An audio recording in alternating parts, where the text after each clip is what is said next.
So my name is Ursula. My last name's a nightmare. I intentionally go only by Ursula.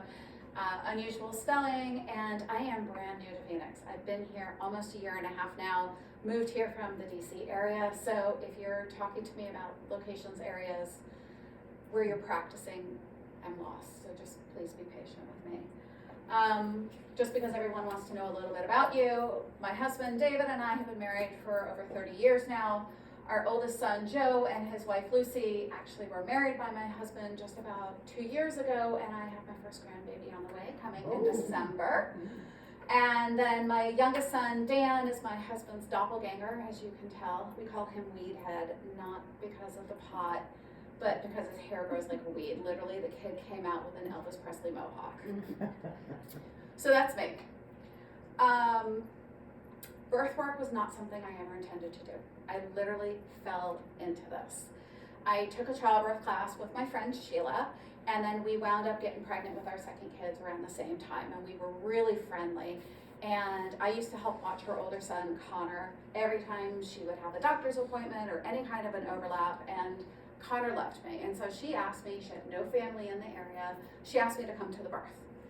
And at 1:30 in the morning, Connor said, "No thank you, I want Daddy."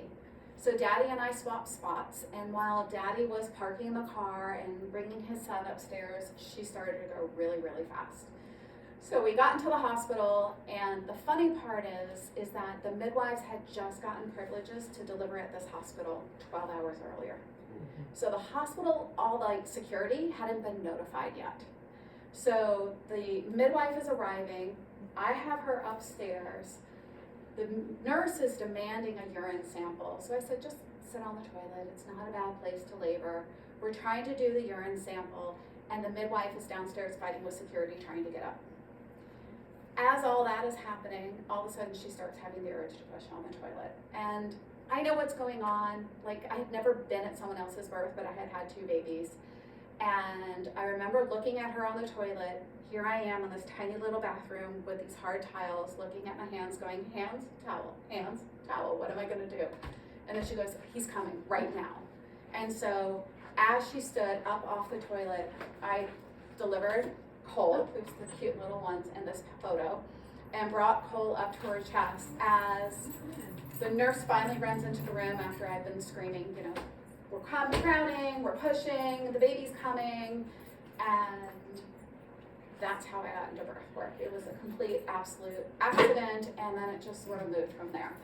Since then, I have been at over 1,500 births, and I have worked with over 4,000 clients, developed my company called Birth You Desire shortly after that, and we have, as you can see, 25 team members. We have over 200 5-star reviews, something I've been working on right now. We have over 250 years of total experience in-house, and we'll talk about that more. And I have an East Coast team, which is covering DC, Maryland, and Northern Virginia, and then I have a team out here in the Valley, pretty much covering the entire Valley except for the extreme west side. In DC, we've been winning awards since 2017, and we're working on bringing that kind of identity, that kind of passion, that kind of service here to Phoenix. What are we going to cover? You guys can read. We're going to talk about the roles of doulas. We're going to talk about postpartum doulas and how that can help families with limited access, because that's important. Some facts. These are going to be disturbing, so bear with me here. Your nurse is going to be in your room approximately, if you're to give birth in a hospital, your nurse will be in your room approximately 6% of the entire time you're at the hospital. Your doctor or midwife will be in your room approximately 3% of time, and they usually overlap with the nurse because 9 times out of 10 when they're coming in the room, they're coming in the room to do an exam, and you're supposed to have a second person present. That means 94 to 96% of the time, you're going to be alone in that foreign space. You're going to be alone with foreign noises, foreign equipment, things that are beeping at you, a space where you can't control the lights, the temperature, and you're here, all this other stuff going on in your room, and or outside your room, and you don't know what's normal and what's not normal. The U.S. cesarean rate US-wide right now is 34%. The World Health Organization actually recommends a 10 to 12% C-section rate. Your Arizona C-section rate, the last year I could find stats, which was from 2022, was actually only 29%. Congratulations, Arizona. That might be because we have a younger population across the board delivering here versus in DC. I am in DC, in that metro area. A lot of our clients are AMA, advanced maternal age, meaning they're 35 and older, okay? And just to sort of give you a range, the youngest pregnant person I've ever worked with was 12, and the oldest first timer that I ever worked with was 56.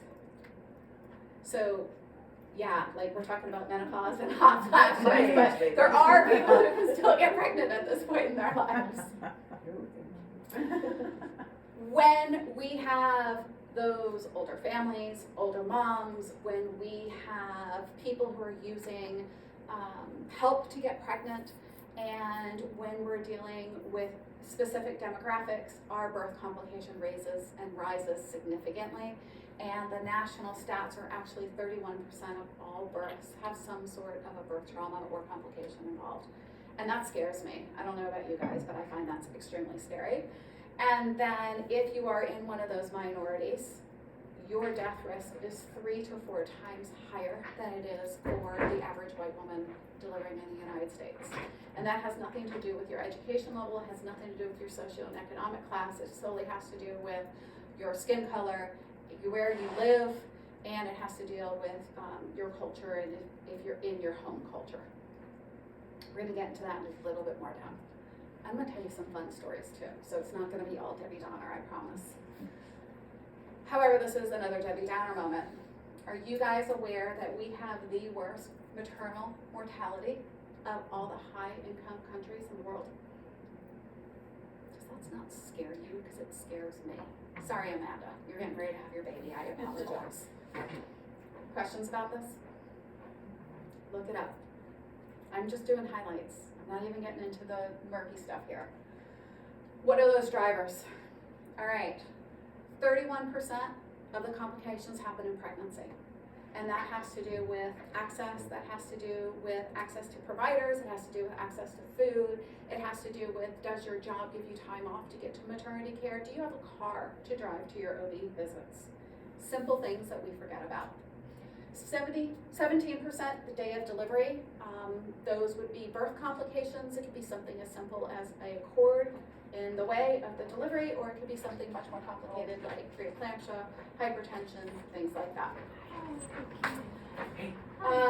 19% in the first week postpartum. 21% between day 7 and day 42. Day 7 to day 42, once you're home, everyone's forgotten about you, you've had your baby, 21% are having complications. This is maternal. Maternal, only maternal. And 12% after that up to the first year of postpartum. So there is a misnomer about when do we close the postpartum period. Some people say once your OB or your midwife has cleared you, we're done. We are actually tracking this for the first year to 2 years. All right? And I have all the studies for all of this, so just so that you're aware. 84% is preventable. 84% is preventable by having access to people like you. 84% is preventable by helping them have nutrition, helping them to be able to have access to appointments after normal business hours on the weekends, something that we don't see most doctors or midwives doing. We can keep going here. Bottom line, 84% is preventable. Childbirth is supposed to be one of the best, most blessed days in your life. And if you read the newspapers, if you watch social media, what you see, what is being shared is everyone's afraid of giving birth. They're afraid of not being heard, they're afraid of dying, they're afraid of being neglected, they're afraid of being in the obituary. They don't have the skills, they don't have the knowledge to advocate for themselves. And when you embody that fear, it compounds into the birth, into the postpartum period, and it compounds into the future generations. By the way, all of the photos have stories to them, and I have permission to tell all those stories, and these are actually our clients, and that's our company t-shirt there, Got Doula. So if you ever see it on the street, you know they're one of ours. In DC, we talk a tremendous amount about the Black and the brown community because we have a large Black and brown community. We have a lot of poverty in those areas and lack of access. In the Arizona area, we don't have those same demographics, but we have Hispanic cultures, we have Indian cultures to deal with, and they are included in the BIPOC communities. So for us, we're thinking more Hispanic, more Mexican, more Indian. On the East Coast, we're thinking more Black and brown, okay? So what do we find in those communities? One, that the communities feel that they're not being heard, nobody's listening to them, and they're not receiving the help they need. With that said, what happens is because they can't communicate or they don't have the support they need, they're more likely to wind up in a C-section. Everybody good so far? What we find is if they don't wind up in C-section, oftentimes they wind up with unnecessary medical interventions, whether that's an induction, it could be a manual extraction, vacuum or forceps, that could be use of medications that the client may not have understood what they were agreeing to or not agreeing to.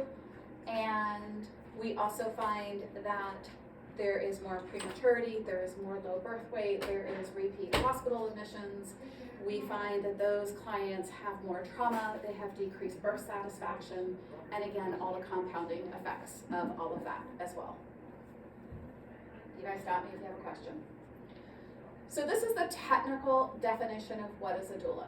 So a doula is a cross between a medical advocate and hands-on personal coach. That is the best way I can explain it to you, whether we're working with you in fertility, we're working with you in pregnancy and labor, or working with you postpartum. We are doing hands-on work, we're doing physical, mental, and emotional work, but we're also doing a lot of information, we're doing a lot of education, and we are teaching you to advocate for yourself, all right? So if Amanda was my client, and I'm just picking on Amanda because she's pregnant, I would not be able to speak up, or nor would I speak up for her on her behalf in the hospital. Instead, I would encourage her or her partners to ask questions. Hey, Amanda, you look stunned right now.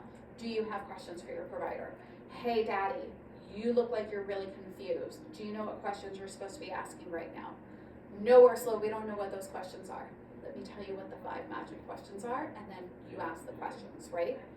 We can do gentle things like, hey partner, did you see the nurse just brought the Pitocin into the room? Or, hey daddy, those are the episiotomy scissors. What did your birth plan say about episiotomies? We can do that, but we can't speak on the client's behalf unless they've given us legal permission to do so, right? You guys get all of that. What I am going to show to you is that doulas improve outcomes and reduce trauma. And that picture is a great one, only because this was during the pandemic. The doctor refused to take their mask off. The nurse refused to take their mask off. Mom's deaf. Her implant didn't work because it got wet in the tub. The only way she could hear what was going on was for someone to unmask, and I was the only one who was willing to unmask. The hospital did give me the face shield, but everything got relayed through me because she was reading my lips, and none of the providers were willing to do this. All right?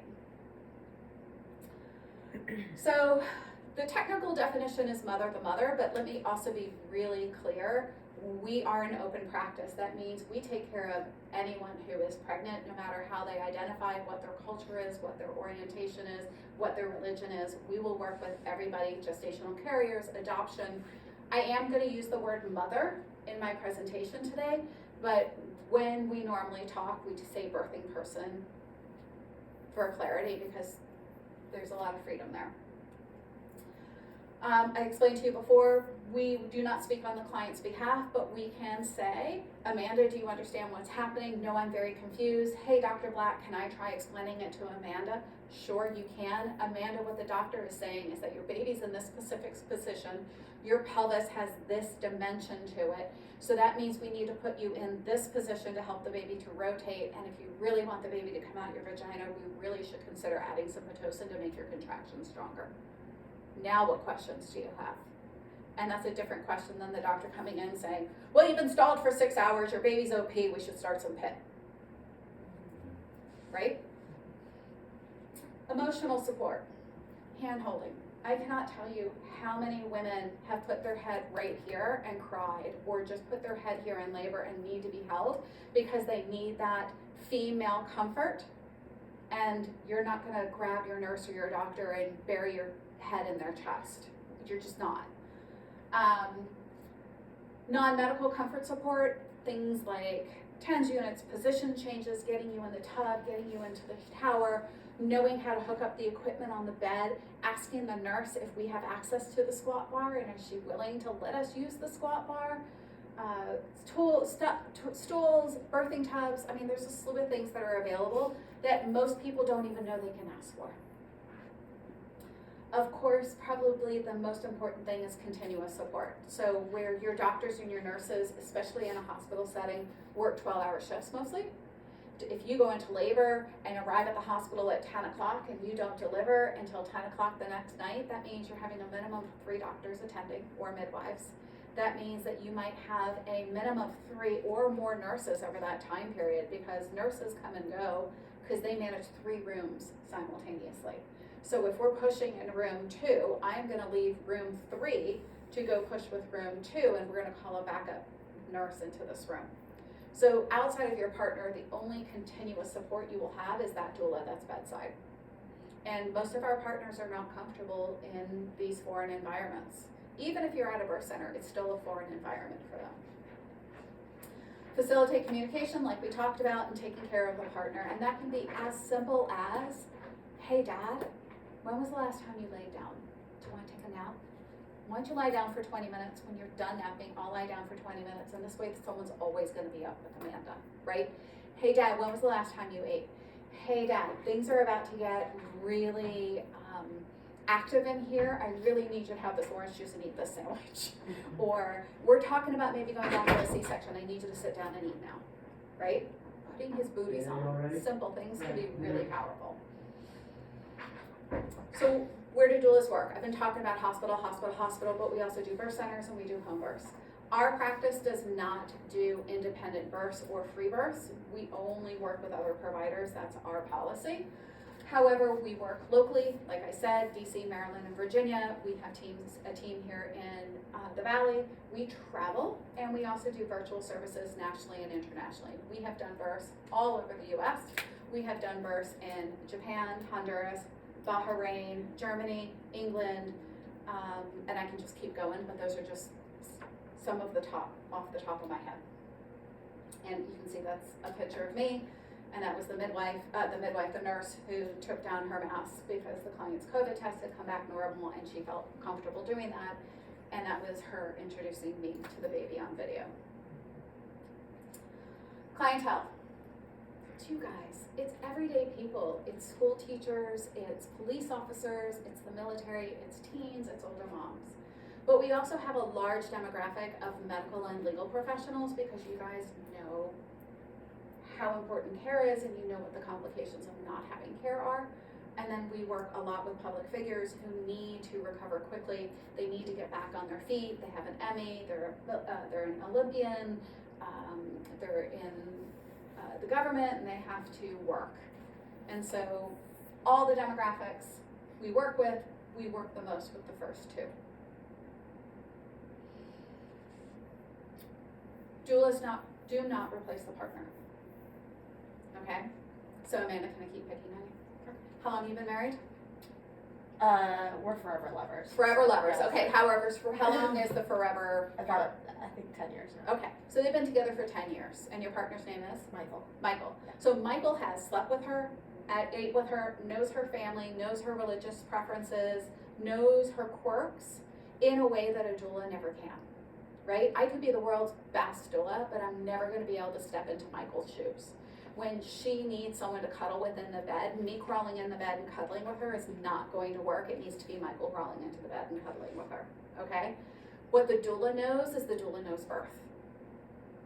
So we can support the partner in where their gaps are or where they are comfortable or not comfortable. So partners typically have limited knowledge, they're uncomfortable in foreign environments, they need to get up, they need to move around, they need to eat, they need to have breaks, especially if the labor is a long one and maybe you spent 12 or 14 hours at home before you even got to your birthplace, right? And then the way I perceive it is the two of us work together, so the doula and the partner work together so that somebody is always bedside with the client, with the mother. Somebody is always paying attention to what's going on. Somebody is always awake and aware. And the partner's being taken care of because when the doula goes home, the partner's going to be staying up with that baby, bless you, and taking care of mom. And at the same time, mom can feel safe with what's going on. You may find that some partners are hands-on, some partners are not hands-on. This particular dad really was focusing on emotional support and things like water and food. He was not so much into changing positions, moving around, trying to come up with stations or things to do, and again, you can't really tell right here, but he's right there every step of the way. Everyone's got a role. So the nurse's role is documentation. That is their primary goal. They oftentimes like to do some of the hands-on stuff, but their job is documentation. And like I said, they typically have 3 rooms that they're managing at one time, plus emergencies on the floor, lunch breaks, snack breaks, bathroom breaks, all of those things. The OB, their job is a live mother and baby. The midwife's job is a live mother and baby. In the OB world, as long as the mother and baby are alive, they've done their job. It's gravy if they have a good experience, right? A home birth midwife, a birth center midwife has a slightly different approach. They're usually in your space or they're outside of your space, but they're not usually in the room with you the entire time that you're laboring. The only person that's in that room is your partner and your doula. Pediatrician, we all know what the pediatrician's role is, important to bring it up. And then of course we have our lactation consultants, our chiropractors, our physical therapists, our CST, our mental health providers. In an ideal world, all of these people should be able to work together and create a big warm hug or a cocoon around this family so that we can minimize their trauma and they can have a really great outcome. So more science, I put this in here for you guys. Doulas are proven to 39 reduction in C-sections just by having somebody bedside. Significant. 29% actually have a reduction in mental health issues by having a doula present either at the birth or postpartum. Bonus if you have both. Shorter labor durations. The studies say an average of 1 hour. I have seen bigger differences, but that's what the study shows. 10% reduction in pain medication is important because a doula cannot take away someone else's pain. We can give you more coping techniques. We can help you to feel more comfortable with what you're doing physically, mentally, and emotionally, but we cannot take away the pain. However, if the baby's malpositioned and we can help to work with you to change the baby's position, we can reduce your pain by 25% in that situation. An increase of 15% of vaginal deliveries, spontaneous vaginal deliveries, meaning no medication, no Pitocin, none of that jazz, and improved mother-infant bonding. And mother-infant is the word they're using, but we also include partners. Yeah? Why is there a 39% reduction in C-sections? So, the study wasn't that clear. Here's my take on that. My take is that a birth doula works with you through your entire pregnancy, so they're answering your questions, and they're always telling you what your options are, and then they're having you go back to your provider and talk about those options. And providers have 15-minute visits with you, once a month in the beginning, every 2 weeks as we move on, and maybe once a week at the very end. They don't have time for you to come in with a laundry list of questions. But a doula can say, these are the 3 questions you want to ask your doctor at your next visit, and just get their answers on these things. So I think that's one piece of it. The other piece is that doctors don't tell you what position your baby's in. So if I can have a client, Amanda, ask her doctor, and her doctor says, hey, your baby's in such and such position, I can say, oh, here are all these spinning babies exercises that can help to get your baby in optimal position. such as flipping a breech baby, or hey, did you know that we have Webster certified chiropractors who can flip a baby? Or we can do CST if you're not into chiropractic. We have all these other modalities that we can use to help mom find that optimal position, and the doctors don't do any of that. And the midwives, again, depending on the midwife, if they're a more crunchy midwife or what we call midwives, will have a different approach as well. Then in labor, a doula is going to be the person most of the time that pushes you. Hey, let's get up and let's change positions. Right now you've been in that position. You want to take a nap? Great, let's take a nap in this position because it's the best position of where your baby is at right now. Okay, your nap's over, you're up, let's have something to eat, let's have something to drink, now let's get moving, right? Or now's a great time for you to go to sleep. Those kinds of things, let alone continuous support, trust. And I'm not dissing the medical system. My son's he's in his second year of med school. However, most doctors don't have time to do personalized care, as we all know. And that personalized care changes the dynamic in the room, and it changes the trust that's happening in the room. Is that Yeah, thank okay? Anyone else? Yeah?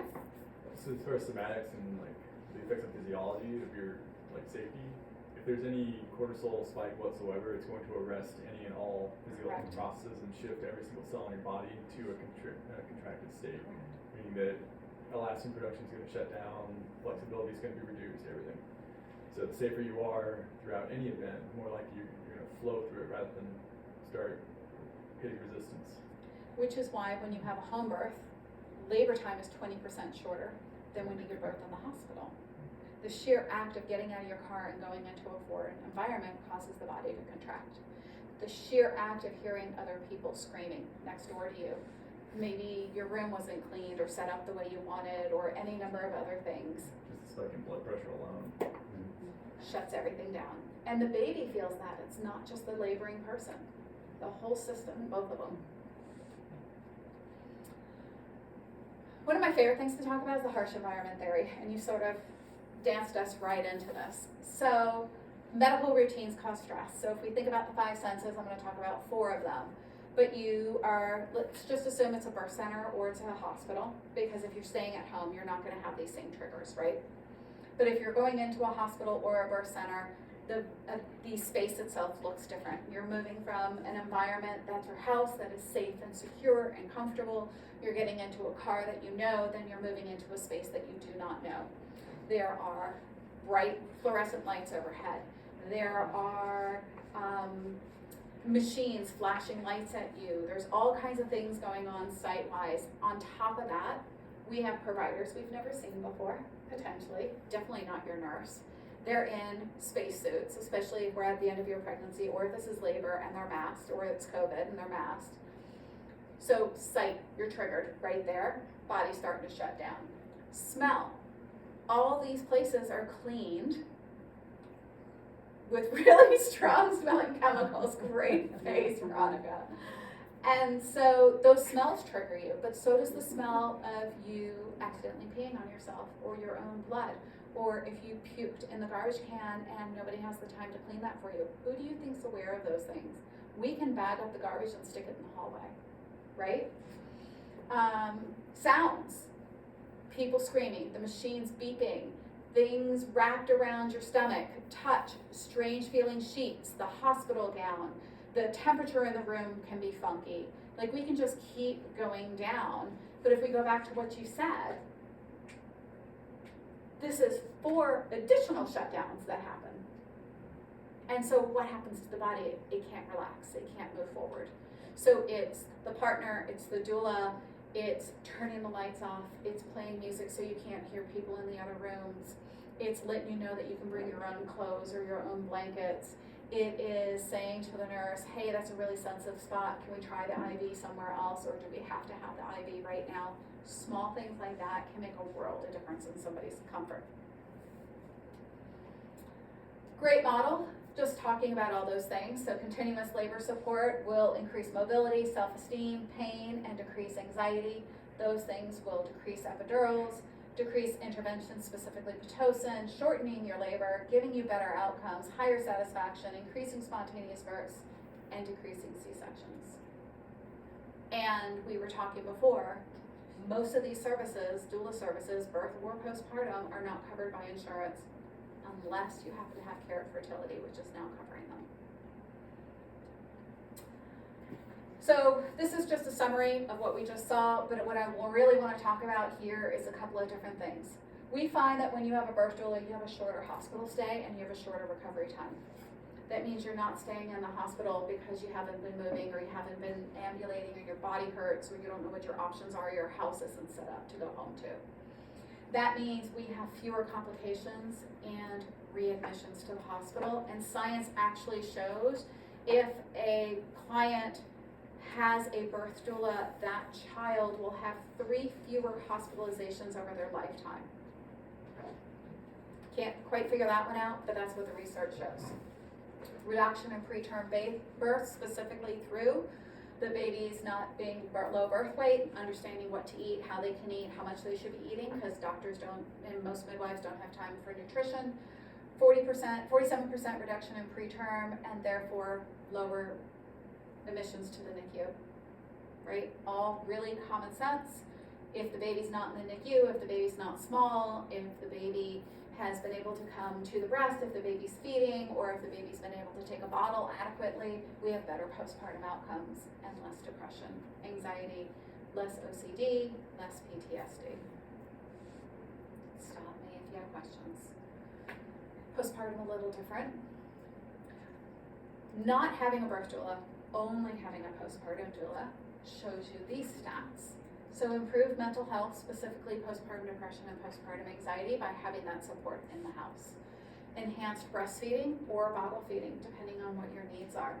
Better infant care and parenting skills, improved parenting confidence, reduced readmissions to the hospital, we just talked about that. Family bonding, and of course resources to people like you, resources to others in their area that may help them out. If you have both, your numbers are even better. What do postpartum doulas do? And this varies a little bit, but the first thing we probably do is a lot of processing. Processing about the birth, processing about why the baby's sleeping or not sleeping, processing about how they're feeding or not feeding, a tremendous amount of processing. We help with infant feeding. We can model newborn behaviors, how to change diapers, what to deal with the umbilical cord falls off, things that the hospital doesn't have time to teach you either, and your poor pediatricians, that's a whole nother thing. There is a big difference between sleep shaping and sleep training, and when is that introduced and how to introduce it. So we can set babies up for really good sleep cycles, and we can set up habits in the household that helps to keep children more comfortable, facilitate bonding, and then we can do little things like empty the dishwasher, meal prep, wash the baby's laundry, put the laundry away, take the toddler out, take the dog for a walk, have your food delivered, we can put it away for you. We can go to the doctor. If you can't drive yet, we can drive your car, take you to the doctor, and make sure that your questions are being answered, or lactation, and all those resources as well. Questions? The fun part. Stories. And I have a bunch of them, so you guys tell me when you're done. This is my client, Jean. Jean hired me because she hated being pregnant. Absolutely hated being pregnant. Her husband was a 4th-year medical student. He was a resident. He just started his residency. He was in palliative care, and he didn't know what to do with his wife. He was just, I don't know if I'm going to be able to make it. Depending on when she goes into labor, I have to be able to get out of my clients and get to the hospital. Anyway, they hired me to help. And it was a rough pregnancy. She was very unhappy, and we had a relatively straightforward labor. She did get an epidural because her bag of waters broke and contractions didn't start on a timely manner, and she went on to have a great birth. And I love this photo for 2 reasons. One, because we see the 4 stages of childbirth very clearly, and 2, she had 4 children. So after the first one, she goes, I'm never gonna hire you again. We're done, we're not having another kid. I go, we'll see. 2 years later, she called me. Guess what? I said, oh, look at that. After that one, she goes, it wasn't so bad. I'll consider a 3rd. And her husband goes, yes, I wanted a 3rd. We had a 3rd. That was her spontaneous, natural vaginal delivery. Everything just played out beautifully. And then she goes, oh, it was so good, I'll try one more. And she had a fourth. She's now well and truly done. 4 girls, 4 great expressions. She just, great fun to work with. Did not work with her postpartum, only worked with her through birth. But each time her needs were similar and yet different. This is my friend Elena. She actually was my son's swim coach when they were growing up, and her son Matt, and they wound up having a baby that was born prematurely, and they were in the Carolinas, and this was a virtual birth. And her birth went pretty quickly. Everything was relatively straightforward, with the exception that she had anxiety, she knew she needed help, and she needed that support. And again, her husband said, I'm not going to be sufficient alone. And this worked beautifully, and we stayed in touch probably every other day for several weeks until the baby came home from the NICU, and she is just thriving right now. Beautiful baby girl. This is Asa. Asa is born with a very, very, very rare genetic abnormality called Fraser syndrome. There's only 50 documented cases in the United States. This was the 8th case ever in the Mid-Atlantic. His mother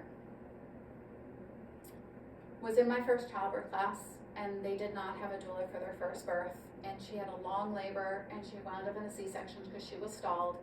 And she hired me to be at her birth for her this is her second child, because she really wanted a vaginal delivery. We switched hospitals, we had totally different care plans, we had a different action plan. Labor was long, it was 42 hours, we pushed for 4 hours, and then we finally decided to crank up the epidural, turn the Pitocin off, take a great big deep breath, and got a C-section. Now, we were in a busier DC hospital. The operating room wasn't available. It was going to be a few hours. Her girlfriend was in labor at the same time, and she told me to leave and go to her girlfriend. So I left. I went across state lines, did a birth in Maryland, came back home, and I got a phone call saying, we need you back at the hospital. Come back immediately. Didn't know what I was walking back into, but I knew there was a problem. Came back into the hospital and was pulled aside by the medical team, told that there was an unexpected complication, both with mom and baby, and that mom was not recovering well. Dad was with mom. She was having a hard time coming out of the general anesthesia, and they didn't know, they needed help managing the family and the network and all the expectations. Ultimately, I was taken to the NICU so first off, the doctor who I loved, this one particular doctor, loved her. She grabbed me. She goes, Ursula's here. She grabbed me, pulled me in the hallway, and started screaming. And I'm like, what did I do? What did I do? She was just venting. She goes, I can't believe that the other hospital she was at never told us she had an abnormal pelvis. She had a unicornate uterus. She had 1 ovary. She had 1 kidney. And she should never have been allowed to try to labor. So they go in for what they think is going to be a straightforward delivery. They find all these abnormalities because mom and dad both carry the recessive gene. They had 1 normal child. And then we have Asa. And Asa is blind. He is level 3 autistic. And he is living his best life, as you can see from that other photo there. Through a series of surgeries, we were able to open this is a cyst, we removed this one. We were able to open up that eye just enough to give him the barest of shadows, but he's completely blind, uses echolocating and a cane. He uses a typing device to communicate with his family. And sometimes these things happen unexpectedly, but to the best people. So both parents were medical malpractice attorneys, and both parents went to school with other blind students. And so, although they were not prepared for the situation, they were uniquely prepared to step up to the plate and give Asa the best possible life he had. And so I put this story in for that because things happen when we don't expect them. But this is really why I put these slides in. when I worked with them postpartum, what we worked on was the language we were gonna use when people came up and goes, what's wrong with your kid? And then every time I was there, we took him for a slightly longer walk. So in the beginning, we kept him all covered up so no one could see him. And then we slowly started uncovering him, and then we slowly started walking closer to people so they could see him. Then we started taking him out in public spaces. And this way, his mother had that buffer, had somebody with her to help as those things unfolded. And I think that is the power of a postpartum doula that we did not talk about. That could be really beneficial for a specific client. I threw this in last minute. This is my client, Steph. Steph was a first-time mom. I think she was 32 when she had her first baby. She did not have a family history of fast labors, but she wound up having a fast labor. She wound up, was in the shower, had called me to say, I think I'm in labor, and we were chit-chatting, and she had the phone on the counter, and she goes, I gotta poop, and I said, great, let's just keep talking, and then I hear her pushing on the toilet, and I go, are you pushing, or are you pooping? And she goes, no, I'm pooping. No, I'm pushing. And so, classic DC client, didn't have a car. So the plan was to get one of those pickup cars, right? So Dad went to get a pickup car because there was 2 spots on their block, nothing was available. So then he called an Uber. So he started to take her downstairs, and as she got into the Uber and the door opened up, her bag of waters broke and the Uber took off. Took her back inside, called an ambulance. The ambulance says, we only will take you to Washington Hospital Center. He goes, I don't want to go there, I want to go to GW. They go, well, we don't have an ambulance that can take you to GW. And now she's seriously pushing on the phone with me. I hop in my car, I drive there. We obviously have the baby right there in the bathroom with her dog. And I wind up putting her in my car, which we don't do, and drove her to the hospital. And God bless, my favorite midwife in the whole wide world was, well, one midwife was on, her name was Nora, and I said, hey, this is what's going on, I'm gonna get there as soon as I can, but I don't think we're gonna make it. And then I called her back and said, baby's born, so just so you know, I'm coming with a baby now. And she's like, okay, like, we got it, no problem, we'll be ready for you, I'll tell the midwife who's coming on. And so the midwife who was coming on took me in the hallway, started yelling at me, like, we don't deliver babies at home. And I'm going, like, I love you, but I didn't. Like, this was not intentional. I was getting to the house to bring them here. But this happens sometimes. When this kind of a situation happens, we usually try to get the partner to deliver as much as possible for bonding purposes, but also for safety purposes. But for whatever reason, I have some great luck with spontaneous babies being born in elevators and cars and all kinds of places. And I think I've caught approximately 55 babies now. This is my friend Lisa. What's unique about this story is that Lisa was having some breathing difficulties. And we didn't understand what was going on. We thought it was asthma, then it wasn't. And we wound up taking Lisa to the doctor at 38 weeks, and she had one of her breathing episodes at the doctor's office, and they realized she was having a seizure. And then she had had a prior C-section, so we decided to deliver her by C-section because we had run some testing and there were some things that were bothering us on her lab work. And we couldn't do a full CAT scan and an MRI with the baby in utero. So we decided to deliver at 38 weeks. And at 38 weeks and 1 day, we found out she had a non-operable brain tumor. And she died 6 months later. Her baby's doing great. Everything is good. But this is one of those situations where everything looked straightforward, perfect, and then obviously it wasn't. And I'm not trying to be scary, I'm just sharing some stories. This is Portia. You can see that she has 3 kids here. Her last birth was twins. She has a total of 5 children now. And this was all about breastfeeding and family orientation and making sure they had the support they needed, because taking care of 5 kids, let alone twins, is a lot. So meal prep, breastfeeding, bottle feeding, finding her milk donors. And Portia was amazing, as are many of our DC clients. She actually accepted milk from everybody. So these beautiful babies of hers, a boy and a girl, have received Caribbean milk, black milk, brown milk, white milk. They probably had, I think, about 15 women assisting in their development, which is pretty powerful. So this is a little unusual. This is my friend, client at the time. Her name was Rachel. She hired me for her VBAC.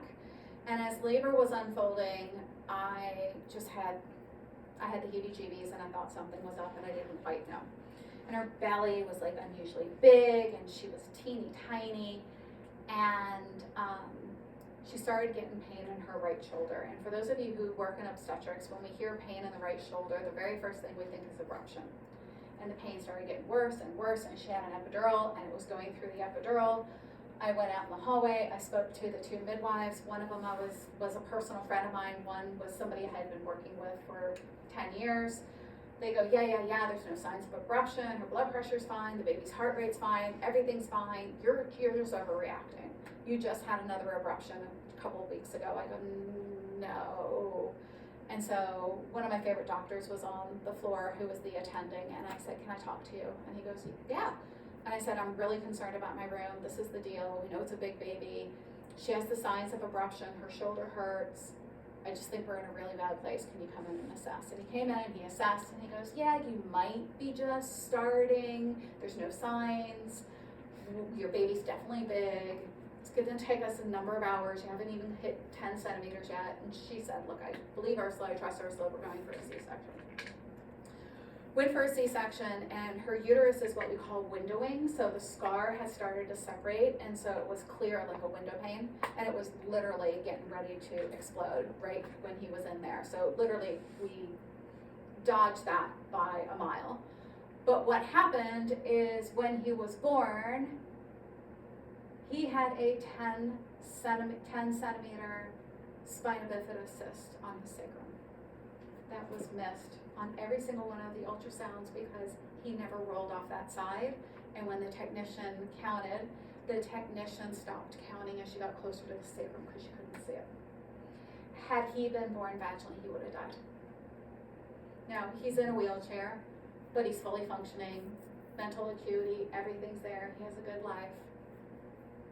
But a special case, right? And that's not something a young doula is gonna know to look for or pay attention to, but a great thing. And then obviously working with them to get all the testing done to find out that both she and her sister were the carriers. Her sister was pregnant. Her sister actually had a spina bifida baby, and we did uterine surgery at 23 weeks and fixed that one, and that baby was born completely normally. So just some fun doula stories. Pepper, her nickname is Pepper. This is her first birth. We had 2. Pepper worked for USAID. She was in the Middle East in a meeting when there was a bombing and her building was bombed, and she was the sole survivor of that building. As you can imagine, she has extreme PTSD. Knew she could not labor, knew she could not give birth, and her anxiety was just sky high. Spoke to the doctor kind of understood what was going on, understood the concerns, the needs. He agreed to do what we call a clear drape surgery. So in this case, we have a blue drape and we have a clear drape, and both are hung at delivery. We do the incision, and when the baby's getting ready to come out, we drop the blue drape so there's a clear drape so that you can see the baby emerging from your C-section, and you have that instantaneous bond. Unlike when you would have just the blue drape, and then we close the blue drape up for the repair. What was interesting about this case was she was so anxious and so worried about the pain that she kept saying she felt pain as we were washing her abdomen, as we were starting to prepare the incision, as we were trying. She kept jumping out of the bed like a cat on the ceiling in hysterics. We kept giving her different meds, more meds. At some point, and they had agreed for me to be in there. So I was sort of peeking around the side, and at one point she said she felt us cutting her and nobody was touching her abdomen, at which point we understood what was going on, and I sort of nodded at the doctors and we started the surgery, telling her that we were just wiping her down again and giving her some more medicine. And then we said, oh look, your baby's here. And everything was great. The exact same thing was going to happen with her second, except for she went into labor 5 days earlier than we had planned her C-section for. We had planned for an early C-section. and her doctor was out of town. And the doctor who was on refused to let me in the operating room, even though all this had been worked out ahead of time. And so she tried to take her back, and she lost it in the operating room, and finally the doctor called me back. And the technique that we used was singing. And I just put music on, and we just started singing, and that just helped to reboot her central nervous system and bring her into a different place, and then we were able to have her second baby. This particular mom, this is her third birth, as you can see. Her first two were born in the hospital. I was with her for all three. Her first one was long. She felt like she wasn't being listened to by her doctor. She felt like she was being dismissed. She was concerned about what was going on in the newspapers and if she would be a statistic. And although she had a live, healthy baby, she did not feel like it was an empowering experience. So we switched to midwives. For the second one, we had a midwife birth in the hospital. It was better, but it still wasn't everything she wanted. But at that point, she trusted her body differently, and so we were able to have the third baby at home. And she had a beautiful home birth. The kids were sleeping. We woke them up for school. They came in the room. They used those cannon things to launch confetti all over the room, and we just had this really fun celebration that just continued over the next few days. This is my friend Lauren. She became my friend. I was fully booked. I didn't have room to take Lauren. Lauren called me up on the phone. She was extremely persuasive, and I won't tell you what she said, but she convinced me to be at her first birth. We had a really good first birth. We arrived at 7 centimeters. We walked the hallways for an hour. She got pushy. I told the doctor it was time to check her. We pushed for 30 minutes. We had a baby. This is her second birth. And Veronica is like all upset. Why are you upset? Oh, no, I'm just listening. Okay. I'm not upset. All right. So you can see how pale she is. So we had the second birth. Everything was straightforward and great. We had a birth photographer there. Dad was there. Dad's not a hands-on dude. He was sitting off on the side, so I was doing everything. And he was walking the birth photographer out. We were all getting ready to leave, and I decided not to leave because he was going to walk the photographer out, and I decided to stay bedside, and she coded. And we called for a code. She had retained placenta. We took her back to the OR. Dad came back to the whole room flooding with people. We were trying to deal with it in the room. We couldn't deal with it in the room. She was crashing. We took her back. I'm there with Dad and the baby. And this is when she came back to the room, and you can see how pale she is and that. So then they had a third, and she named her third Phoenix. That's his middle name. That's what she calls him. And that was her revival birth. That was bringing back to her body. Her complaint with this birth is that she didn't get to hold her daughter Val right after delivery, and she had blood transfusions, and she had complications from the blood transfusions, and she never felt like she bonded with that baby until that baby was about 4 months old. And so she felt robbed. She felt like she didn't get what she was looking for. And so she wanted to kind of rebirth with her third, and that's what her third birth was. This is a hard one. This is my friend Miriam and her husband Elijah. Do you guys remember hearing about Snowmageddon on the East Coast back in 2010? So in 2010, that spring on the East Coast, we had 3 major snowfalls back to back, and in where I lived in Bethesda, Maryland, we had 96 inches of snow over 2 weeks. So we had Snowmageddon coming in. She was delivering at Walter Reed. Walter Reed, it was her first baby. Walter Reed said, "You're 41 weeks. We want you to come in for a biophysical and a non-stress to make sure it's safe for you to be home for 3 days. Otherwise, we want to keep you." She got there, and the baby had no heartbeat. We wound up inducing her body. It wasn't ready, so it took 3 days. We wound up inducing and having her first baby named Baruch. Baruch was a big boy. He was almost 9 pounds, and when a baby is stillborn, they have mass, but they have no tone. And because they have no tone, they're not a participant in the birth. So getting them into the birth canal, pushing them out, it would sound like it's easier, but it's actually harder. Yeah, exactly. And you're free to leave, like, okay. When he was born, obviously discolored, bruised, and his fontanelles, his joints, everything was starting to separate, snap, pop, pop. He was turning basically kind of into like a jellyfish, for lack of a better word. And oftentimes what happens with a stillbirth is so the protocol is when the baby is born, we take the baby immediately to a warmer and we try to bring them up to temperature.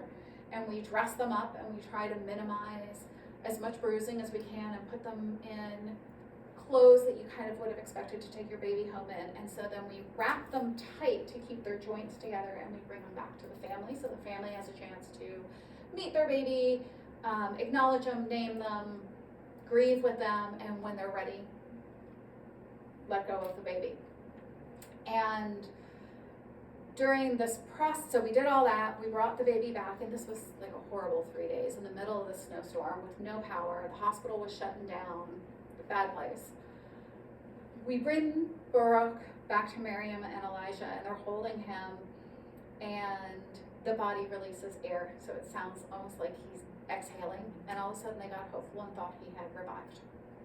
So we had to work through all that. Then they wanted him to be held, but his joints were starting to separate and they couldn't handle the noise, so they asked me to hold him.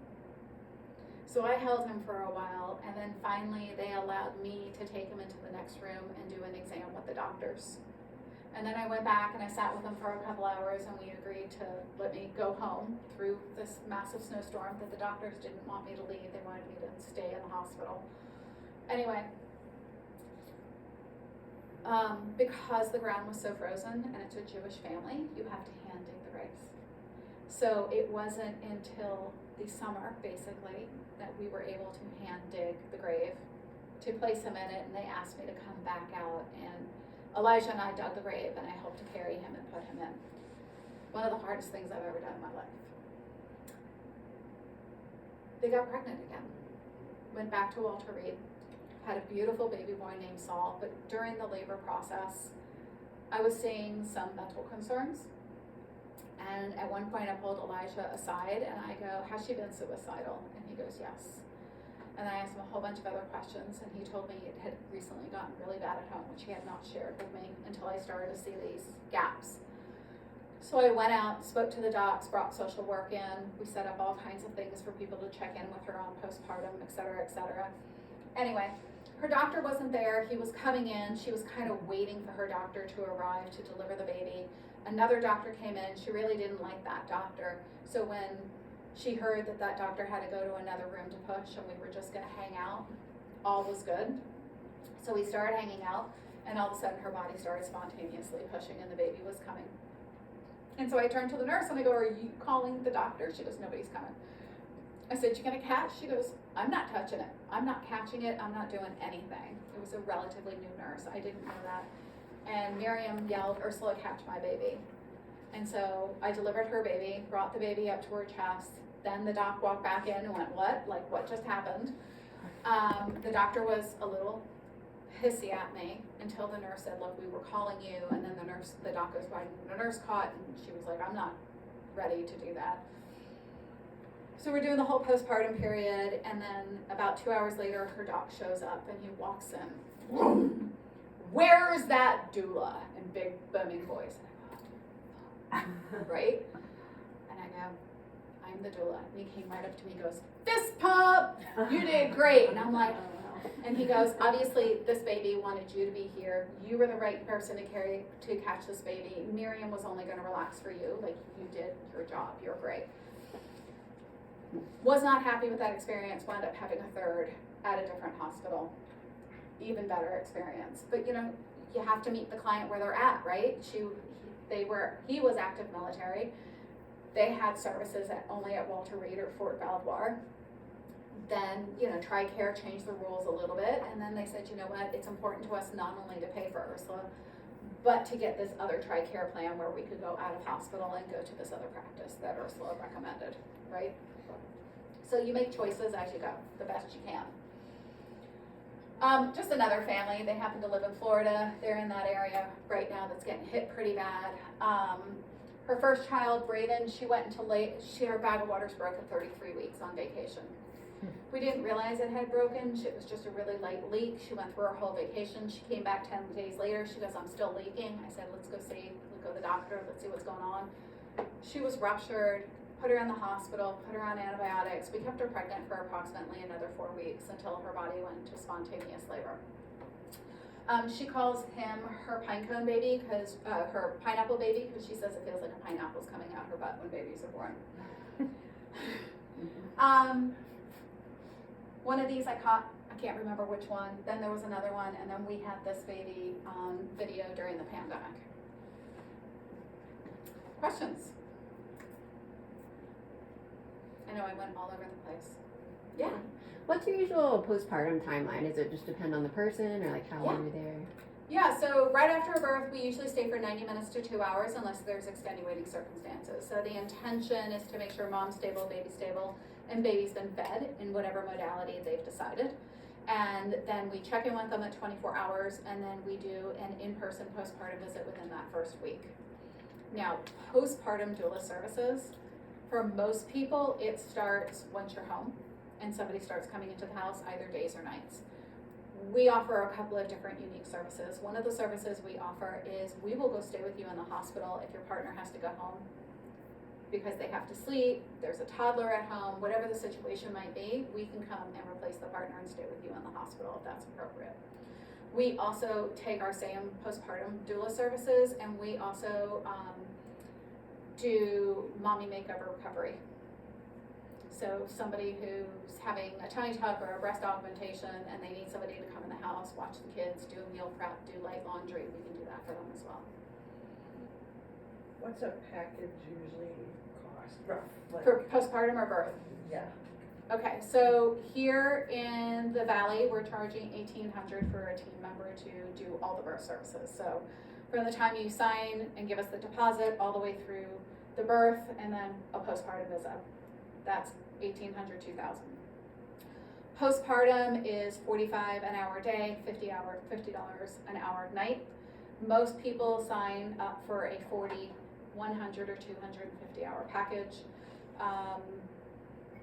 We now are partners with Carrot Fertility. So Carrot Fertility, if they have that as an ancillary healthcare plan through work, that actually covers everything from IUI to IVF. It covers adoption, it covers gestational carriers, it covers fertility, birth doulas, postpartum doulas, pelvic floor physical therapy, chiropractor, PT guys, they cover everything. So keep your eyes open if somebody says they have Carrot. It's 2 pages of extra paperwork, it's worth it. So we have a lot of people using Carrot for everything right now, and we charge more, obviously, in the DC area. It's a different demographic. Some people are signing up for anywhere between a $12,000 to $20,000 package, depending on what their requests are. It's different for everybody. We also do, childbirth classes, CPR classes. We do consultations, sleep consultants. We have nutritionists. We have massage therapists. We rent TENS units. We've got a slew of things that we can do for clients, trying to be like a one-stop spot for them. Other questions?